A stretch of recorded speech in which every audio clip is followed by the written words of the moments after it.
تمہاری شکایت کرنے والا تو ہے، یعنی موسیٰ، جس پر تم نے امید لگا رکھی ہے۔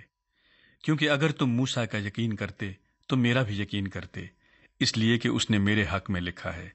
لیکن جب تم اس کے نوشتوں کا یقین نہیں کرتے تو میری باتوں کا کیوں کر یقین کرو گے؟ یہ ہمارے خداوند یسوع مسیح کی انجیل ہے۔ اس کا پڑھا، سنا، قبول کیا جانا ہم سب کے لیے باعث رحمت ہو، آمین۔ جیسا کہ میں نے پہلے کہا، خداوند یسوع مسیح پر ایک الزام لگایا گیا، ان کو کٹہرے میں کھڑا کر دیا گیا۔ الزام تھا کہ یہ اپنے آپ کو خدا کے برابر گردانتا ہے۔ یسوع مسیح نے اپنے دلائل دیے پہلے، اور یہ ثابت کرنے کی کوشش کی کہ وہ یقیناً خدا کے برابر ہیں، اور اب ایک اچھے وکیل کی طرح، جیسا میں نے پہلے کہا، وہ اپنے حق میں گواہ پیش کرتے ہیں۔ خداوند یسوع مسیح نے فرمایا، اگر میں خود اپنی گواہی دوں تو وہ سچی نہیں ہوگی۔ خدا نخواستہ اس کا یہ مطلب نہیں ہے کہ خداوند یسوع مسیح صادق نہیں تھے، یا وہ سچے نہیں تھے، یا وہ سچی گواہی دینا نہیں چاہتے تھے۔ مقدس یوحنا کے انجیلی بیان کے 8ویں باب میں ہم پڑھتے ہیں کہ خداوند یسوع مسیح نے خود اپنے منہ سے یہ فرمایا کہ میری گواہی سچی ہے۔ آئیے ہم دیکھیں مقدس یوحنا کا انجیلی بیان، اس کا 8واں باب اور اس کی 12ویں آیت سے لے کر 14ویں آیت تک۔ یسوع نے پھر ان سے مخاطب ہو کر کہا، دنیا کا نور میں ہوں، جو میری پیروی کرے گا وہ اندھیرے میں نہ چلے گا بلکہ زندگی کا نور پائے گا۔ فریسیوں نے اس سے کہا، تو اپنی گواہی آپ دیتا ہے، تیری گواہی سچی نہیں۔ یسوع نے جواب میں ان سے کہا، اگرچہ میں اپنی گواہی آپ دیتا ہوں تو بھی میری گواہی سچی ہے، کیونکہ مجھے معلوم ہے کہ میں کہاں سے آیا ہوں اور کہاں کو جاتا ہوں، لیکن تم کو معلوم نہیں کہ میں کہاں سے آتا ہوں اور کہاں کو جاتا ہوں۔ ہم یہ ہرگز نہیں کہہ سکتے کہ خداوند یسوع مسیح کی گواہی سچی نہ ہوتی، تو پھر کیوں خداوند یسوع مسیح نے اس موقع پر یہ کہا کہ میری گواہی سچی نہیں؟ یاد رہے کہ وہ ملزم ہیں، ان پر الزام لگایا گیا ہے، اور ملزم اپنی صفائی تو پیش کر سکتا ہے، وہ اپنی گواہی نہیں دے سکتا۔ اپنی بات کو منوانے کے لیے اس کو دوسرے لوگوں کو گواہ بنا کر پیش کرنا ہوتا ہے۔ اسی لیے خداوند یسوع مسیح یہ فرماتے ہیں کہ میں اگر گواہی دوں گا بھی تو میری گواہی تمہیں قابل قبول نہیں ہوگی، کیونکہ یہاں تو تم نے مجھے ملزم کے کٹہرے میں کھڑا کر رکھا ہے۔ اس کے بعد خداوند یسوع مسیح نے فرمایا کہ میں ایک ایسے گواہ کو تمہارے سامنے پیش کرنا چاہتا ہوں جس پر میرا ایمان ہے کہ اس کی گواہی سچی ہے۔ اور اس کے بعد خداوند یسوع مسیح 3 باتوں کا ذکر کرتے ہیں۔ وہ یوحنا استباغی کو بیچ میں لے کر آتے ہیں، اس کے بعد وہ اپنے کاموں سے جو وہ کر رہے تھے اپنی گواہی دینے کی کوشش کرتے ہیں، اور آخر میں وہ خدا کے کلام سے اپنی گواہی دیتے ہیں۔ اب میں یہ آپ پر چھوڑتا ہوں کہ ان 3 گواہیوں کو آپ 3 مختلف گواہیوں کی صورت میں لیتے ہیں یا ایک گواہی کی صورت میں۔ یہ یوحنا استباغی کی، یسوع مسیح کے کاموں کی اور خدا کے پاک کلام کی گواہی بھی ہو سکتی ہے۔ لیکن اگر دیکھیں تو جو کچھ یوحنا استباغی نے کہا وہ خدا نے کہا، کیونکہ نبی کے منہ میں خدا کی زبان ہوتی ہے۔ اس کے بعد خداوند یسوع مسیح فرماتے ہیں کہ میرے کام میرے گواہ ہیں، لیکن یہ کام میرے نہیں ہیں، یہ میرے باپ نے، خدا باپ نے مجھے کرنے کے لیے دیے ہیں۔ اور اس کے بعد وہ خدا ہی کے کلام کا ذکر کرتے ہیں۔ تو ان گواہیوں کو 3 مختلف گواہیاں بھی لیا جا سکتا ہے، اور ان کو ایک گواہی بھی لیا جا سکتا ہے، یعنی خدا کی گواہی اپنے بیٹے کے بارے میں۔ آئیے دیکھیں کہ کیا ہوا۔ یسوع نے کہا، میں اپنی گواہی نہیں دیتا کیونکہ میری گواہی قابل قبول نہیں ہوگی۔ اور جس طرح کہ شریعت کا فیصلہ تھا کہ 2 یا 3 گواہوں سے بات ثابت ہوتی تھی، خداوند یسوع مسیح یکے بعد دیگرے مختلف گواہوں کو لے کر آ رہے ہیں۔ وہ کہتے ہیں ایک ہے جو مجھ سے بڑا ہے، جس کی گواہی صادق ہے، اور میں اس کی گواہی پر ایمان رکھتا ہوں۔ یقیناً ان کا اشارہ خدا باپ کی طرف تھا۔ خدا باپ اپنے بیٹے کی گواہی دیتا ہے، لیکن ایک مجبوری ہے۔ خدا تو روح ہے، اور روح کو کٹہرے میں بلا کر نہیں کھڑا کیا جا سکتا۔ اس لیے خدا باپ تو خود نہیں آ سکتے اپنے بیٹے کی گواہی دینے، تو یہ گواہی پھر ایک نبی کے منہ سے، یسوع کے کاموں کے وسیلے سے اور خدا کے اپنے کلام کے ذریعے سے دی جائے گی۔ یسوع نے کہا کہ یوحنا بپتسمہ دینے والے نے میرے بارے میں گواہی دی، لیکن میں اپنے بارے میں انسان کی گواہی قبول نہیں کرتا۔ اگر مجھے یہ ایمان نہ ہوتا کہ یوحنا کے منہ میں زبان میرے باپ کی ہے، میں یوحنا کو کبھی کٹہرے میں نہ لے کر آتا۔ تم سب یوحنا کو جانتے ہو، تم بڑے ذوق اور شوق سے اس کے پاس بپتسمہ لینے جایا کرتے تھے، اور وہ تمہاری بے عزتی کرتا تھا، تمہیں گالیاں دیتا تھا، پھر بھی تم ہنسی خوشی اس کے پاس جاتے تھے۔ یسوع نے کہا، وہ ایک جلتا ہوا اور چمکتا ہوا چراغ تھا۔ یونانی میں چراغ کے لیے جو لفظ استعمال کیا گیا ہے وہ لکنوس ہے۔ وہ ایک چراغ تھا، وہ جلتا ہوا چمکتا ہوا چراغ تھا، لیکن کچھ دیر تم نے اس کی روشنی میں رہنا منظور کیا۔ اب یہاں دیکھیے کہ اسی انجیلی بیان کے پہلے باب میں خداوند یسوع مسیح کو تو نور کہا گیا، لیکن یہاں پر یوحنا بپتسمہ دینے والے کو ایک چراغ سے تشبیہ دیتے ہیں خداوند یسوع مسیح۔ چراغ اپنی ذات میں کچھ نہیں ہوتا۔ اگر چراغ میں تیل نہ ڈالا جائے، اس میں بتی نہ رکھی جائے، تو وہ اپنے آپ سے روشنی نہیں دے سکتا۔ ایک چراغ کی روشنی مستعار لی ہوئی ہوتی ہے، اور میرے دوستو، میں اور آپ بھی یوحنا کی طرح یسوع مسیح کے چراغ ہیں۔ وہ نور ہے، وہ جب ہمیں روشن کرتا ہے تو ہم سے اس کی گواہی ظاہر ہوتی ہے۔ جب وہ بتی جل بجھ چکی ہوتی ہے، تیل ختم ہو جاتا ہے، تو چراغ بجھ جاتا ہے۔ یسوع نے کہا، یوحنا بھی ایک چمکتا اور دمکتا ہوا چراغ تھا جو کچھ دیر تک جلا اور اپنی زندگی مکمل کر کے چلا گیا۔ تم اس کے پاس ہنسی خوشی جاتے تھے، لیکن اسی یوحنا نے جب میری گواہی دی تو تم نے اس کی گواہی کو قبول نہ کیا۔ تو یوحنا استباغی خداوند یسوع مسیح کا گواہ تھا، وہ ہرکارہ تھا جو خداوند یسوع مسیح کے لیے راستہ ہموار کرنے کے لیے آیا تھا۔ وہ اس لیے آیا تھا کہ وہ خود تو نور نہ تھا، لیکن نور کی گواہی دے سکے اور نور کو دنیا سے متعارف کروا سکے۔ یسوع نے کہا، اس پر بھی تم نے یقین نہیں کیا، تو میرے کاموں ہی کو دیکھ لو۔ میں جو کچھ بھی کرتا ہوں اپنے باپ کی مرضی سے کرتا ہوں، اور وہی کچھ کرتا ہوں جو میرے باپ نے مجھے کرنے کے لیے دیا ہے۔ میرے کام میرے گواہ ہیں۔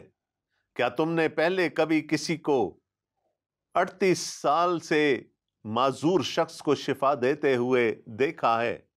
کیا تم نے جنم کے اندھوں کی آنکھیں پہلے کھلتی ہوئی دیکھی ہیں؟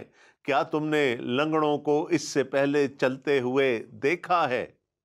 اگر میرا یقین نہیں کرتے تو پھر میرے کاموں کا ہی یقین کر لو، کیونکہ وہ میرے گواہ ہیں، اور یہ وہ کام ہیں جو خدا باپ نے مجھے کرنے کے لیے دیے ہیں۔ پھر خداوند یسوع مسیح کتاب مقدس کو بیچ میں لے کر آتے ہیں. وہ کہتے ہیں کہ تم یہ سمجھتے ہو کہ تم خدا کے کلام سے محبت کرتے ہو، تم خدا کے کلام کو جانتے ہو، تم نے اس کو زبانی ازبر کر رکھا ہے، تم خدا کے کلام میں ہمیشہ کی زندگی ڈھونڈنے جاتے ہو، اور وہی کلام مقدس میری طرف اشارہ کرتا ہے، اور تم مجھ پر ایمان نہیں لاتے. خداوند یسوع مسیح نے کہا بائبل مقدس جو اس زمانے میں صرف پرانا عہد نامہ تھا میری گواہی دیتی ہے، وہ لوگوں کی رہنمائی کرتا ہے تاکہ وہ مجھ تک پہنچ سکیں. تم شریعت کی کتابوں کو لے لو، تم انبیاء کے صحائف کو لے لو، تم نوشتوں کو لے لو، تمہیں ہر جگہ میرا ذکر ملے گا. اماؤس کی راہ پر خداوند یسوع مسیح نے اپنے 2 شاگردوں پر ظاہر ہو کر اپنے آپ کو کلام مقدس سے ان پر آشکارا کیا. اسی طرح سے خداوند یسوع مسیح نے اپنے دیگر شاگردوں پر بھی کلام مقدس ہی کے وسیلے سے اپنے آپ کو ظاہر کیا. خدا کا کلام یسوع کی گواہی دیتا ہے، مسیح کی گواہی دیتا ہے، لیکن وہ یہودی جنہوں نے یسوع مسیح پر الزام لگایا تھا کلام مقدس کی گواہی بھی سننے کے لیے تیار نہیں تھے. یسوع نے یوحنا استباغی کو کٹہرے میں کھڑا کیا، یسوع اپنے کاموں کو کٹہرے میں لے آئے، یسوع کلام مقدس کو کٹہرے میں لے آئے، اور ان تینوں چیزوں کا منبع ایک ہی تھا، خدا باپ. یسوع نے کہا تم میری گواہی نہیں مانتے، نہ مانو، لیکن خدا باپ کی گواہی تو قبول کر لو، جس نے نبیوں کے وسیلے سے، جس نے اپنے کلام کے وسیلے سے، اور جس نے میرے کاموں کے وسیلے سے میری گواہی دی ہے. یسوع نے اپنا مقدمہ مکمل کر لیا. یسوع نے جواب دعویٰ دائر کر دیا اور اس کے بعد گواہوں کو بھی پیش کر دیا. آئیے اب ہم دیکھتے ہیں کہ ان یہودیوں کا اس کے بارے میں رد عمل کیا تھا.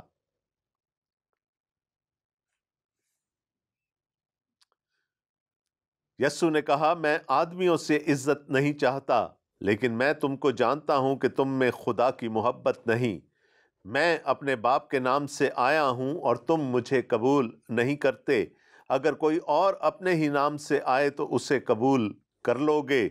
تم جو ایک دوسرے سے عزت چاہتے ہو اور وہ عزت جو خدائے واحد کی طرف سے ہوتی ہے نہیں چاہتے، کیوں کر ایمان لا سکتے ہو؟ یسوع نے کہا میں آدمیوں سے عزت نہیں چاہتا. اس بات کو غلط نہ سمجھیے گا. میرا اور آپ کا فرض ہے کہ ہم یسوع مسیح کو عزت دیں، تعظیم دیں، تکریم دیں، ان کے نام کو جلال دیں. لیکن یہاں پر ان یہودیوں سے یسوع یہ گلہ کرتے ہیں کہ تم مجھے عزت نہیں دینا چاہتے. نبیوں نے میرے بارے میں کہا، میرے کام میرے گواہ ہیں، اور کلام مقدس میں میرے بارے میں لکھا ہوا ہے، لیکن تم مجھے جلال دینا نہیں چاہتے. تم لوگ ایک دوسرے کو جلال دیتے ہو. تم یہ کہتے ہو کہ ہم میں خدا کی محبت ہے، ہم خدا کے کلام سے محبت رکھتے ہیں، لیکن نہ تو تم میں خدا کی محبت ہے اور نہ ہی تم خدا کے کلام سے محبت رکھتے ہو. کیونکہ اگر رکھتے تو اس پر عمل کرتے، اور اگر عمل کرتے تو میری تکریم کرتے، میرے نام کو جلال دیتے. یسوع مسیح کے یہ الفاظ یقیناً ان یہودیوں کے لیے کسی گالی سے کم نہیں ہوں گے، کیونکہ ان کو بڑا زوم تھا، بڑا فخر تھا خدا سے اپنی محبت پر. ان کو بڑا زوم تھا کہ وہ شریعت پر اور خدا کے کلام پر عمل کرنے والے لوگ ہیں. لیکن یسوع مسیح نے کہا حقیقت اس کے برعکس ہے. تم نہ تو خدا کی تکریم کرتے ہو اور نہ ہی اس کے کلام کی حرمت کا تمہیں پاس ہے. اور یسوع نے کہا کہ یہی کلام اور وہ جس کی تم بہت عزت کرتے ہو، موسیٰ تم پر الزام لگائیں گے۔ یسوع نے کہا میری عزت نہیں کرتے نہ صحیح، مجھے جلال نہیں دینا چاہتے نہ صحیح، لیکن میں تم پر الزام نہیں لگاؤں گا۔ کیوں کہا ایسا یسوع نے؟ یاد رکھیے گا کہ جب وہ عدالت کرنے کے لیے آئے گا تو وہ منصف کی کرسی پر بیٹھا ہوگا، وہ جج ہوگا، اور جج الزام نہیں لگایا کرتے، الزام ہمیشہ وکیل لگاتے ہیں، جج الزام نہیں لگاتے۔ یسوع مسیح نے کہا میں تم پر الزام نہیں لگاؤں گا، لیکن تم کو کٹہرے میں لانے والا، تم کو ملزم ثابت کرنے والا یہی خدا کا کلام ہوگا جس کی تم حرمت نہیں کرتے، اور وہی موسیٰ ہوگا جس پر تم اپنی نجات کے لیے تکیہ کیے بیٹھے ہو، لیکن وہی موسیٰ انگلی اٹھا کر تم پر الزام لگانے والا ہوگا، کیونکہ موسیٰ نے بھی میرا ذکر کیا اور تم موسیٰ کی گواہی کو بھی نہیں مانتے۔ تو دوستو، وہ طویل بحث جو ایک معجزے کے بعد شروع ہوئی یہاں پر اختتام پذیر ہو جاتی ہے۔ یہودیوں نے یسوع پر الزام لگایا، لیکن یسوع نے نہ صرف ان پر الزام لگایا بلکہ ان کو مجرم بھی ثابت کر دیا کہ نہ تو تم خدا سے محبت رکھتے ہو اور نہ ہی تم اس کے حکموں کی پاسداری کرتے ہو، کیونکہ اگر ایسا کرتے تو مجھ سے محبت رکھتے، میری تکریم کرتے، میری عزت کرتے، میرے پاک نام کو جلال دیتے۔ خداوند یسوع مسیح نے کہا کیونکہ اگر تم موسیٰ کا یقین کرتے تو میرا بھی یقین کرتے، اس لیے کہ اس نے میرے حق میں لکھا ہے۔ اور استثنا کی کتاب کے 18ویں باب میں یقیناً موسیٰ نے خداوند یسوع مسیح کے بارے میں لکھا تھا، لیکن جب تم اس کے نوشتوں کا یقین نہیں کرتے تو میری باتوں کا کیوں کر یقین کرو گے؟ تو موسیٰ کو تم اپنا بزرگ مانتے ہو، تو اگر اسی کی بات کا یقین نہیں کرتے تو پھر میری بات کا یقین کیوں کر پاؤ گے؟ بات شروع ہوئی تھی شفا کے ایک معجزے سے، بجائے اس کے کہ اس شخص کے ساتھ مل کر شکر گزاری کی جاتی خدا کی کہ ایک شخص جو 38 سال سے فالج کی حالت میں پڑا تھا اس کو شفا ہو گئی، انہوں نے یسوع مسیح پر الزام دھر دیا۔ اور پھر اس کے بعد جو کچھ ہوا کہ کس طرح سے یسوع مسیح نے ان کے تختے انہی پر الٹ دیے، انہی پر الزام دھر دیا، بلکہ ان کو بھی مجرم ثابت کر دیا۔